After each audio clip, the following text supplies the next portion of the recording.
akibat pembacaan hasil pemeriksaan psikologis oleh penyidik ya yang disiarkan oleh stasiun TV itu kan membuat Peggy Setiawan jadi malu, keluarganya menjadi malu kan, maka bisa kami menuntut ganti kerugian secara imaterial ya, itu namanya imaterial ya, bisa saja 1 miliar, 2 miliar, 3 miliar sampai 5 miliar bisa, tapi semua itu nanti kami matangkan dengan tim penasihat hukum Peggy Setiawan itu.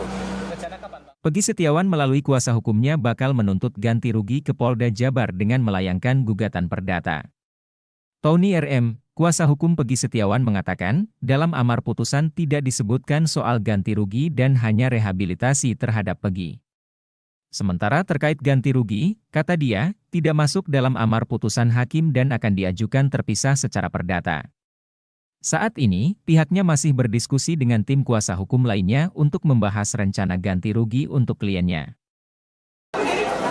Mengenai putusan pra-peradilan kemarin, ya, di dalam amar yang dibacakan hakim dan salinan putusan yang kami terima, memang belum memerintahkan ganti kerugian, belum ada dalam amarnya. Oleh karenanya, kami bersama tim pengacara Peggy Setiawan ini sedang membicarakan atau sedang merundingkan lah ya, untuk wacana mengajukan gugatan ganti kerugian ya terhadap Polda Jawa Barat. Ganti kerugian yang mungkin bisa dilakukan itu dua, satu material, kedua imaterial. Material itu terkait dengan pekerjaan Peggy ya, ketika ditahan Peggy ini kehilangan pekerjaan, kehilangan penghasilan ya, sehingga penyidik ya yang telah menetapkan tersangka secara melawan hukum yang sudah dibatalkan harus bertanggung jawab ya. Nah, secara material misalnya Peggy 3 bulan ya atau 2 bulan lebih tidak mendapatkan penghasilan, nah sebulannya kuli bangunan berapa, misalnya 5 juta, ya udah tinggal dihitung, itu rasional ya.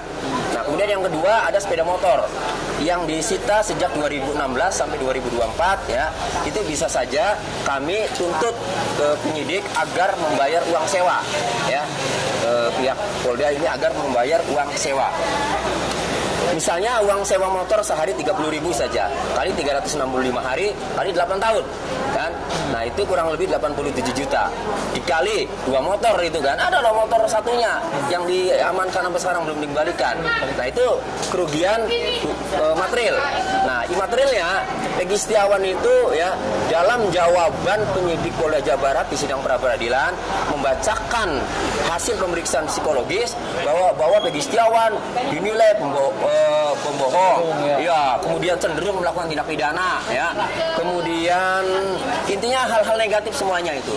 Nah itu menurut saya mendiskreditkan, ya, menyudutkan yang belum tentu itu objektif, itu pasti subjektif.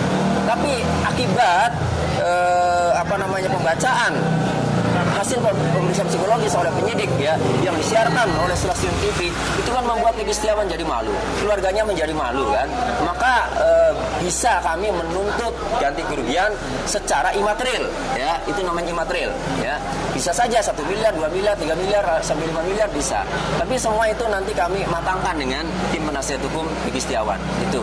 Rencana kapan Bang? Apa maksudnya sudah ada pembahasan sejauh mana untuk pengajuan gugatan tadi? Ya, baik menempuh upaya pidana melaporkan Aib dan Sudirman maupun perdata ganti kerugian terhadap penyidik Polda Jawa Barat ini masih dimatangkan ya, jadi kapan-kapannya nanti kami lagi godok dulu gitu. Ya. Siap Bang. Itu aja Bang. Terima kasih. Download Tribun X sekarang, menghadirkan lokal menjadi Indonesia.